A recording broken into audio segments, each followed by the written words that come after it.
चाहूंगी, क्योंकि देखिए पीओके में जेंजी जो अब सड़कों पर उतर आई है, किस तरीके से अब इस स्थिति को आप देख रहे हैं? क्या अब आगे आने वाले दिनों में पाकिस्तान के हालात हो सकते हैं? देखिए, पाकिस्तान ऑक्यूपाइड कश्मीर में लोगों को जबरदस्ती गायब कर दिया जाना, जी। उनको प्रॉपर रिप्रेजेंटेशन ना देना, मीडिया के ऊपर पाबंदी लगा देना, हम्म। उनके नेचुरल रिसोर्सेज का एक्सप्लॉइटेशन करना, जी। बेइंतहा गरीबी, बेइंतहा अनएम्प्लॉयमेंट, ये सब चीजें तो पहले से चल ही रही थी। हम्म। लेकिन अब जब यूनिवर्सिटी में छात्रों ने अपनी फीस को कम करने के लिए और खास तौर पे जो ई मेथड से मार्किंग की गई है, जिसमें 10,000 छात्रों को 12वीं क्लास में फेल दिखाया गया है, उसके बाद उनका गुस्सा भड़का। उन्होंने मामूली प्रदर्शन किया।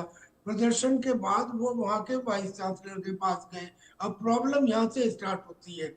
वाइस चांसलर को चाहिए था कि उन्हें सुनता, लेकिन उसके बजाय उन्होंने पुलिस को बुला लिया, और पुलिस को बुला लिया और बातचीत नहीं की और उनके खिलाफ एक्शन लिया जाने लगा। तो फिर वो छात्रों में जो पुराने समय के अत्याचारों जो डीप रूटेड थे उनमें, वो सामने आ गए, और अब उन्होंने अपना जो एम था वो वाइड कर दिया। और जी। अब उन्होंने कहना शुरू किया कि हम इस यूनिवर्सिटी में पढ़ने के लिए आए थे, डरने के हम्म। लिए नहीं आए थे। लिहाजा अब हम डर को खत्म करते हैं और पाकिस्तान, हमें आजाद करो, पाकिस्तान यहाँ से बाहर जाओ, सेना यहाँ से बाहर जाओ, इस तरह के नारे लगाने लगे। अब स्थिति ये है कि जब किसी आदमी की पीठ में और दीवार के बीच में कोई जगह नहीं रह जाती, तो वो हम्म। मजबूरन रिटेलिएट करता है। अब तक जैन जी यानी कि छात्रों द्वारा इतना बड़ा प्रदर्शन नहीं हुआ था। अब एक इंडक्शन इफेक्ट होता है मैडम। होता यह है कि जो एनर्जी ट्रांसफर होती है वो कंडक्शन, कन्वेक्शन और रेडिएशन से होती है। उसमें एक इंडक्शन भी होता है।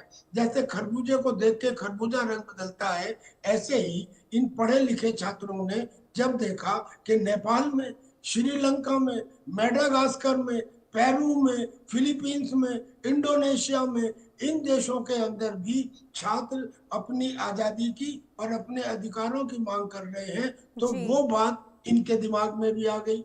और हम्म। अब यहाँ पे करीब करीब जैन जी टाइप यानी कि नई पीढ़ी के द्वारा आंदोलन प्रारंभ हो चुका है। अब ये हम्म। आंदोलन अगर वो किसी तरह से दबाने की कोशिश भी करें, तो इसलिए नहीं दबा पाएंगे क्योंकि पाकिस्तान हर तरफ से घिरा हुआ है, चारों तरफ से घिरा हुआ है इस वक्त। तहरीके तालिबान पाकिस्तान ने वहां के स्कूलों में से हम्म। जिना के फोटो उतरवा दिए हैं। बलूचिस्तान के अंदर नई चौकी बना ली गई है। अफगानिस्तान ने अपना ऐसा शक्ति प्रदर्शन किया है, उनको जो जिन्हें ये जाहिल समझते थे, वो लोग एक नई यूनिफॉर्म में आके अपने हेलीकॉप्टर, ड्रोन और कॉम्बैट एयरक्राफ्ट के साथ प्रदर्शन कर रहे हैं। और इधर हिंदुस्तान की त्रिशूल एक्सरसाइज तो चल ही रही है, जिसमें navy, India army, navy, air force तीनों का इंटीग्रेशन है। यानी कि अब ये जो इनका प्रदर्शन है पीओके में, ये कंपाउंड इफेक्ट हो गया है। यानी कि अकेले का नहीं है, इनके साथ पाकिस्तान में और जगह भी जो विद्रोह हो रहे हैं उनकी भी सिंपैथी होगी। अब इतना सब कुछ होने के बाद जो जम्मू एंड कश्मीर की जॉइंट अवाम एक्शन कमेटी है, वो भी विचार कर रही है और वो भी इनके साथ जुड़ेगी। तो अगर वो भी इनके साथ जुड़ती है तो फिर एग्जैक्टली वैसा ही होगा ठीक है। जैसे नेपाल में हुआ। यानी कि हम्म। पहले छात्रों का, उसके बाद में बचे हुए बिल्कुल, और लोगों का। नेपाल की जो स्थिति पूरी दुनिया ने देखी, और हो सकता है कि यही वजह है कि अब वहाँ की जो सरकार है बेचैन नजर आ रही है। लेकिन मनन द्विवेदी सर, ये समझाइए, क्योंकि देखिए हर बार पाकिस्तान के अंदर ये देखने को मिलता है कि अगर कोई भी पाकिस्तान सरकार और वहाँ की सेना को लेकर अगर आवाज उठाता है तो आखिर क्यों दबाने की कोशिश की जाती है? इससे पहले भी पीओके में जब वहां की जनता सड़कों पर उतरी थी महंगाई की मार को लेकर, जो वहां पर उनके साथ दुर्व्यवहार किया जाता है, और उस समय भी हमने देखा था किस तरीके से सरकार ने कार्रवाई की थी, यानी कि उनको दबाने की, उनके आंदोलन को दबाने की कोशिश की गई। और अब जेंजीज के साथ भी सरकार वही करती हुई नजर आ रही है। देखिए, इसमें हम ये पाएंगे यहाँ पर कि हमको थोड़ा इतिहास में जाने की नीड है, जरूरत है। क्योंकि हम ये बात देखेंगे कि 1971 में जो बांग्लादेश में इंडिया बांग्लादेश का जो संघर्ष हुआ, भारत ने अपनी मुक्ति वाहिनी के थ्रू जाकर ढाका को आजाद कराया। तो वहां पर भी एक चीज हमारे सामने बिल्कुल दिमाग में कौंधती है, वो ये है कि ढाका यूनिवर्सिटी में किस तरीके के अत्याचार जेन जी पे हुए, छात्रों पे हुए। तो वो चीज एक तरीके से मुझे लगता है, और जैसे कि पहले भी बातचीत हो चुकी है, नेपाल में हम लोग पूरा यंग स्टूडेंट्स का की एक्टिविटी देख चुके हैं, श्रीलंका में देख चुके हैं, पेरू में देख चुके हैं, पर पाकिस्तानी आर्मी, आईएसआई और उनका जो एमआईएम कॉम्प्लेक्स है, उनका जो मिलिट्री इंडस्ट्री कॉम्प्लेक्स है, वो पूरी तरीके से डेमोक्रेसी की खिलाफत में ही जन्म लिया है और डेमोक्रेसी की खिलाफत से ही आगे अपने आप को सस्टेन करता है। जिस तरीके से बांग्लादेश में 1971 में प्रोफेसर्स को जिंदा जलाया गया, स्टूडेंट्स को पकड़ पकड़ के शूट किया गया, और जहां तक पीओके की बात है, वहां पर तो इसी फेज तक बात पहुंची है कि टीयर गैस, गोले वगैरह इस्तेमाल किए जा रहे हैं, अश्रु गैस के गोले इस्तेमाल किए जा रहे हैं।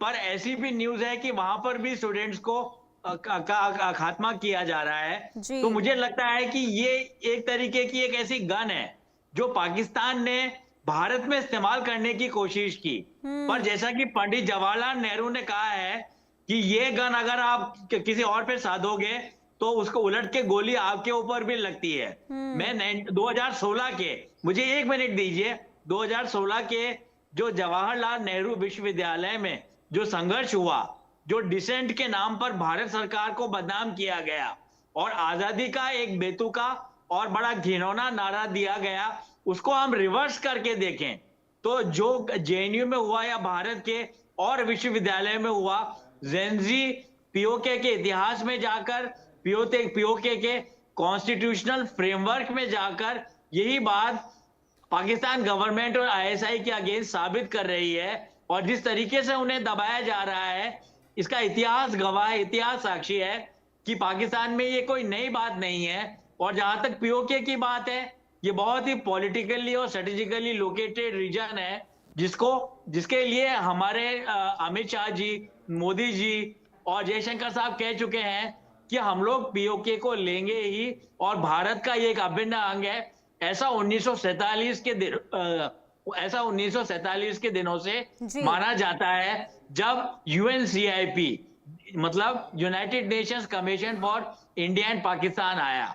तो मैं कहूंगा, अंतिम बात अपनी कहूंगा कि जेनजी को रोका जा रहा है, पर इसमें यह है कि आप रिबेलियन को एक हद तक तो रोक सकते हैं, पर वहां पे अगर गवर्नेंस नहीं होगी, और वहां पर पीओके में ये देखा गया है कि 33% अनएम्प्लॉयमेंट है, और वहां पर एग्रीकल्चरल इकोनॉमी जो उनकी मेन स्टे थी उसको दबा दिया गया है, और सारा पैसा आता है गल्फ से और लोग गल्फ में चले जाते हैं। ऐसी स्थिति में जो एनार्की और आतंक फैला हुआ है वो बिल्कुल जायज है, और ऐसा होना ही था पीओके में और पाकिस्तान में। ठीक है, लेकिन कर्नल टीपी त्यागी सर, जो रह रहकर पीओके में आंदोलन की ये आग, विद्रोह की ये आग सरकार के खिलाफ जो उड़ती रहती है, इसे देखकर क्या समझ आ रहा है? क्या अब वो दिन दूर नहीं जब पीओके पाकिस्तान के हाथ से निकल जाएगा? और दूसरा सवाल ये भी होगा कि आखिर जब आवाज उठाई जाती है वहां की आवाम की तरफ से, और अब जब छात्र वहां पर सड़कों पर उतर आए हैं अपनी मांगों को लेकर, तो आखिर उन्हें कुचलने की कोशिश क्यों हो रही है सरकार की तरफ से? क्यों डरी हुई है सरकार? सरकार तो इसलिए डरी हुई है क्योंकि हर तरफ से सरकार फंसी हुई है।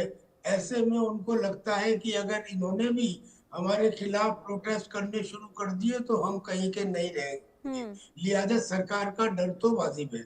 अब सवाल ये है, किसी भी देश की जो यूनिवर्सिटी होती है, वो यूनिवर्सिटी उस देश की आत्मा भी होती है, वो यूनिवर्सिटी उस देश का भविष्य भी होती है।